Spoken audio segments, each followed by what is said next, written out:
They call it the City of Angels. Funny, in my 30 years here, I haven't seen a single one. What happened to Henry was a true crime. And if there's one man who deserves to find out the truth, it's his son. Activision's latest game is True Crime: Streets of LA. It's available now for the GameCube, PlayStation 2, and Xbox. In the game, you play the role of Nick Kang, a loose cannon cop who works alone, and several other action movie cliches. The game basically kind of sets itself up with the plot of a kind of B-rate, generic-feeling action movie, and backs that up with gameplay that covers ground in, driving, martial arts, and gunplay, as well as some stealth thrown in here and there. The game basically does a good job of keeping it together, but by and large, all the portions of the gameplay feel a little sloppy. The story doesn't really back it up, and Nick Kang himself just is kind of annoying and smarmy from the get-go. So as a result, the game is basically worth a rental, but maybe not much more than that. The most impressive portion of True Crime is that the game models like 240 square miles of Los Angeles. It's pretty accurate. You might not find your local fast food joint, and your apartment might have been turned into like a field or something. But by and large, it's got some landmarks here and there, and the street layout is pretty accurate. It's impressive to see things like freeway interchanges look like the real freeway interchanges and stuff like that. With that much ground to cover, you'll be doing a lot of driving in the game. There aren't really too many driving missions in the game, but you will be tailing suspects as well as trying to lose tails yourself. In addition to that, you'll have to race to certain locations to get there before trouble strikes. And basically the game keeps you on a pretty tight leash. You're always given an objective, a place to go, and there really isn't too much to do outside of that. So a lot of that 240 square miles really kind of goes to waste unless you're really just interested in driving around and looking at the recreation of the city. The driving mechanics itself are a little clunky at times. The steering feels a little stiff. Different cars will, of course, handle differently, and you can also get upgrades along the way through training. And these upgrades include the ability to burn out for speed boosts. You can come to sliding stops, and you also unlock cars as you go. As a gritty Los Angeles cop, Nick Kang is definitely going to have to be packing some heat, so there's a lot of gunplay in the game as well. Nick's weapon of choice are a pair of pistols, and like the cars, you'll upgrade and unlock new weapons as you go. You can also pick up weapons from enemies after you take them out, which is a nice touch because some of them will drop, AK-47s and stuff like that, so you'll be dual-wielding like a pair of rifles and really kind of mowing people down. The aiming system in the game isn't really terribly well thought out. It really kind of takes a long time to lock onto people, though you will get an upgrade that actually makes that lock-on process a lot faster, and another one that makes reloading almost instantaneous. So you can really just kind of lay into the fire button once you've acquired these upgrades, and that's really the key to the game, is just laying waste to stuff as fast as possible.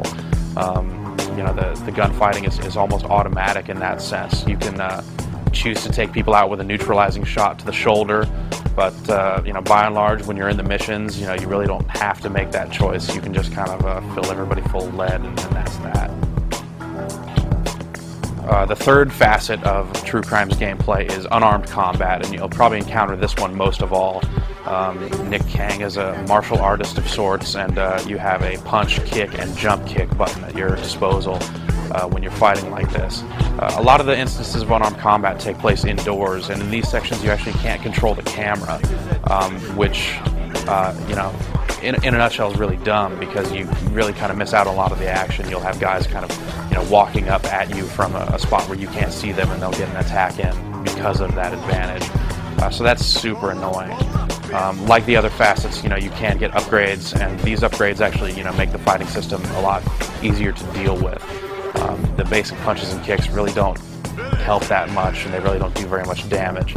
But eventually you'll unlock additional grapples, some combo attacks, the ability to hit people when they're down, including dropping like a wrestling-style elbow on them, which is a nice touch, and other such moves. The game's pretty good about leading you from mission to mission, but there are random crimes that occur when you're out on the streets without a timed objective. And basically, what this is the police radio will come on and they'll say, hey, we got a speeder, his nickname's the Bandit, he's never been caught. There's a lot of little kind of jokes like that in there, a little Smokey and the Bandit reference. And the random crimes are basically where you kind of decide your good cop, bad cop status. Basically, a meter keeps track of, whether you're a good cop or a bad cop.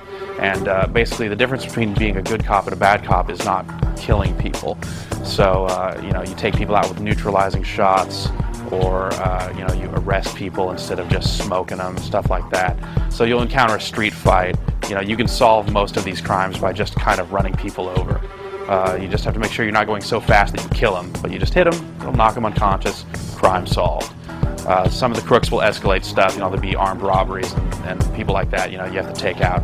And there, if you want to be a good cop, you have to shoot them in the arm to take them out as opposed to just gunning them down. You can play the game as a good cop or a bad cop, and the story will kind of branch slightly differently based on your choices, and you'll get different endings. There's 3 endings in total.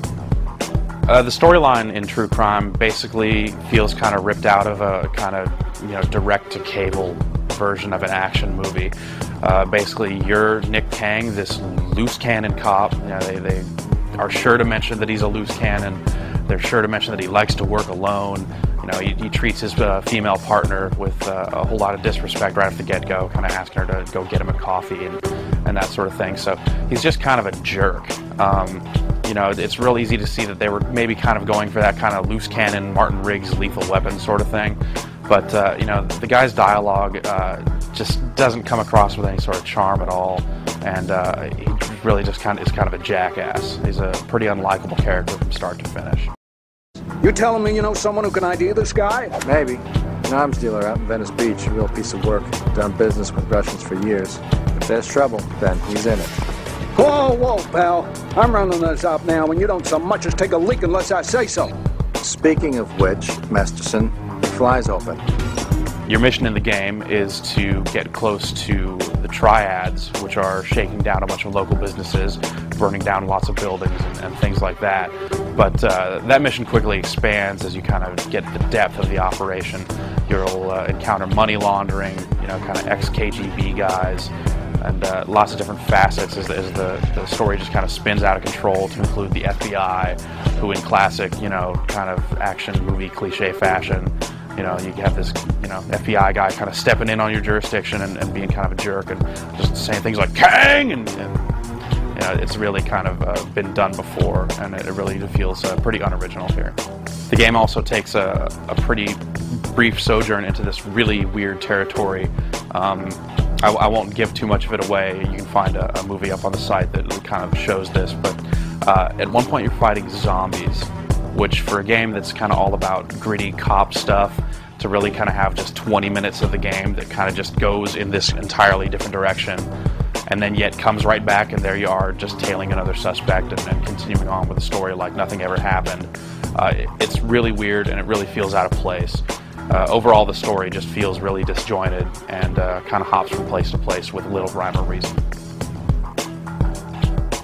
What really does kind of save True Crime in a lot of ways is its presentation.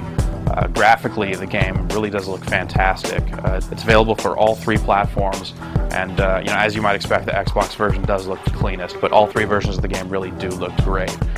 You'll see some little things here and there. The lip syncing doesn't look particularly terrific, and there's some instances of clipping here and there, or maybe when you're trying to arrest a suspect, your arms might not be right on his arms as you're cuffing the guy. And these little things are definitely noticeable and definitely do take away from the appearance. But by and large, the city just looks fantastic. Everything moves at a pretty smooth frame rate. Kind of the speed keeps up at a nice high speed. You can really just get flying up the streets, and it'll still load in the city as you're going just fine. And the indoor environments break apart really nicely. Kind of as you're fighting, you're grappling and throwing people into shelves and up against cars, and you just see stuff kind of just blow up all around you, and that's pretty cool. With the game going for such a cinematic presentation and really kind of playing out its story as if it were a movie, soundtrack really kind of comes into play in a big way in most movies, and True Crime really does kind of hit that right on the head. The game contains over 50 tracks. Most of it is rap, West Coast rap specifically. So you have artists like the West Side Connection, the DOC, Snoop Dogg, Lil Eazy-E, which is Eazy-E's son, and a handful of other artists, E40, kind of making up the soundtrack. And you know, it really fits the tempo and the action of the game really well. And you know, if you hate rap music, you're obviously going to not like most of the soundtrack.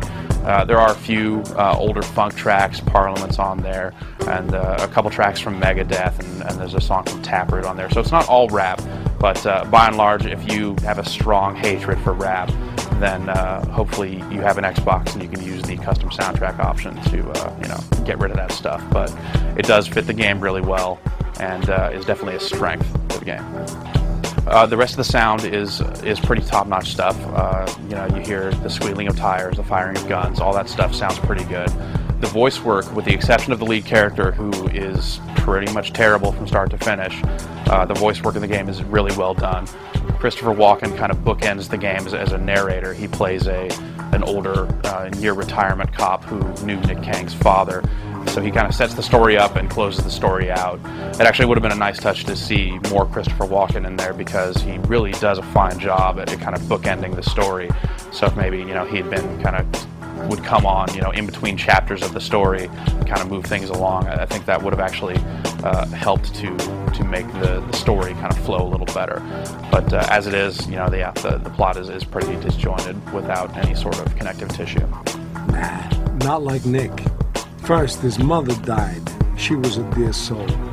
Then, his father, Henry, got fingered in a drug trafficking scandal. So throughout its development, True Crime has been compared to the Grand Theft Auto series, you know, numerous times. But in the end, the game really has more in common with Sony's PlayStation 2 game, The Getaway. They both kind of go after that kind of Grand Theft Auto free roaming thing, but neither of them really capitalize on that very well. You know, they're both games that are pretty linear, even though True Crime does branch in a couple spots. You can, you know, take some alternate missions. They both, you know, the game pretty much ends up in the same place regardless of that, and that more factors into which ending you'll get. So it's easy to call True Crime a better game than The Getaway, though it does kind of share some of the same problems as that game. And in the end, it's difficult to recommend for more than a rental. It's not a bad game. In fact, it's a good game. But it has too many little problems that really kind of add up over time, and the crazy plot really just kind of gets in the way of the whole thing as well.